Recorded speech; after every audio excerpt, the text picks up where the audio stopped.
So என் name Tamilvani. நான் school டீச்சராக work பண்ணிட்டு இருக்கேன். ஸோ கொஞ்சம் பேச முடியல, இருந்தாலுமே ஷார்ட்டாக முடிச்சிடுறேன்.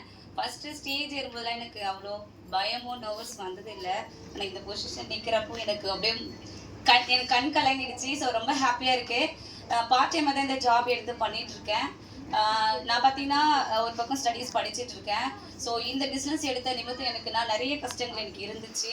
ஸோ ஃபேமிலி ரீதியாகவும் அப்புறம் நிறைய ஒரு ட்ரஸ்ட்டு வச்சு ரன் பண்ணிட்டு இருந்தோம். ஸோ அந்த ட்ரஸ்ட்டில் பார்த்தீங்கன்னா நிறைய பசங்க வந்துட்டு கஷ்டப்படுறாங்க அப்படின்ட்டு அது மூலிமா தான் நான் என் கஷ்டத்தை போக்கணும் அப்படின்னாலே இந்த பிஸ்னஸில் வந்தேன். ஸ்டார்டிங்கில் வந்தோம் பார்த்தீங்கன்னா எப்படின்னா ஒரு டைம் பாஸ்க்காக தான் நான் இந்த பிஸ்னஸில் வந்தேன். ஆனால் அதுக்கப்புறமா இந்த பிஸ்னஸை பற்றி நான் கற்றுக்கல. ஸோ அதுக்கப்புறம் போக போக நமக்கு ஒரு பொறுப்பு டிஎல் கொடுத்ததுக்கு அப்புறமா தான் இந்த பிஸ்னஸை நான் ஃபுல் அண்ட் ஃபுல் ஃபாலோ பண்ணி கற்றுக்கிட்டேன். அதே மாதிரி எனக்கு எப்படி சொன்னால் ஷார்ட் பீரியடில் ஒரு டெய்லியும் பார்த்தீங்கன்னா ஒரு 1 hour 2 hours ஸ்பெண்ட் பண்ணி கொஞ்சம் ஹார்ட் ஒர்க் போட்டேன். ஸோ பெஸ்ட்டாக வரணும் அப்படின்றது எனக்கு ரொம்ப ஆசை. ஸோ எல்லா ஸ்டேஜ் ஏறணும் அப்படின்றதுனால எல்லா ஸ்டேஜில் ஏறணுன்றது ஒரு ஹார்ட் ஒர்க் பண்ணி தான் இதில் வந்திருக்கேன். ஸோ என்னை நம்பி வந்த நிறைய பசங்க கஷ்டப்படுற ஃபேமிலி. ஸோ அவங்களும் நிறைய ஸ்டேஜ் ஏற்றணும்.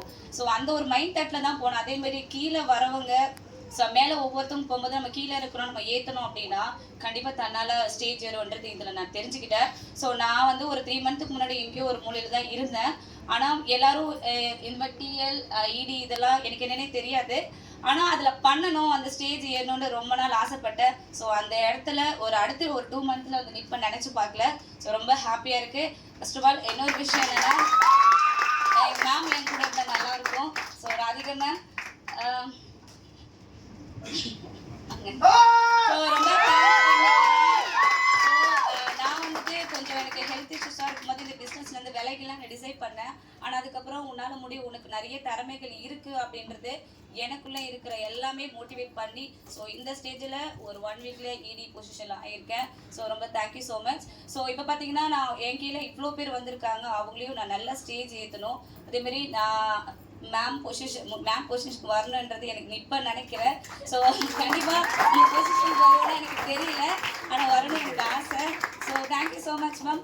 நெக்ஸ்ட்டு அருண் சாருக்கு ரொம்ப தேங்க் பண்ணிக்கிறேன். நெக்ஸ்ட்டு மேம் எல்லாருக்குமே ரொம்ப ரொம்ப தேங்க் பண்ணேன். நெக்ஸ்ட்டு என் லைஃப் ஃப்ரெண்ட்ஸ் தேங்க் பண்ணிக்கிறேன்.